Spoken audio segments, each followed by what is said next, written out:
Huge crowds of people across Brazil have been spending the day rallying against their president, demanding she be impeached. Yeah, in the country's biggest city, Sao Paulo, about 1 million demonstrators draped in the national colors of green and yellow marched down the main drag chanting "Dilma out." The country's economy has been taking a nosedive, and a corruption investigation is rattling Dilma Rousseff's administration. A recent poll puts her approval rating at just 23%. This just a few months into her second term.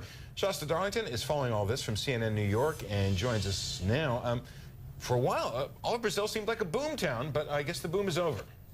Absolutely, Jonathan. And it took a while to unravel, but it just seems right now at the end, it's really picked up speed. And what we've seen is just 4 months after President Dilma Rousseff was reelected by a very narrow margin, things really seem to be falling apart. On the one hand, you've got the economy headed into recession, high inflation, the currency at a 12-year low. And on the other hand, you've got this massive corruption scandal at the state-run oil company with a lot of politicians implicated. So what we saw today were just hundreds of thousands of people taking to the streets to demand the impeachment of the president. And in many cases, even if they didn't want necessarily to go that far, just joining in this protest to show that they're not in agreement with the economic policies, that they want an end to political corruption across all parties in Brazil.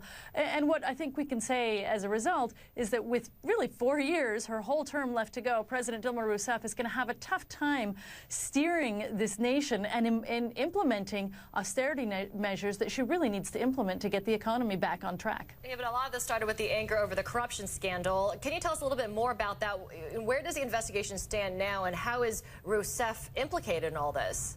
Absolutely. Well, it started even before the elections when federal investigators went after some former Petrobras executives. And these executives basically decided to admit wrongdoing in order to face lesser charges themselves. So they allege that construction companies were paying massive bribes to executives at Petrobras, but also to dozens of politicians, most of them in the ruling coalition, to gain really lucrative contracts at Petrobras.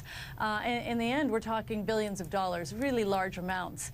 So while the investigation is ongoing, this has really tainted politics in general, the main company, and put another drag on the economy. Now, Dilma Rousseff has not been personally implicated. Nobody's saying she was involved in the bribery scheme. The problem is she was the energy minister when much of the alleged corruption took place, and therefore also the chairwoman of Petrobras. So a lot of people, more than half of Brazilians, think that she must have known something, and that even if she didn't, she must be incompetent not to have realized that such corruption on such a massive scale was going on.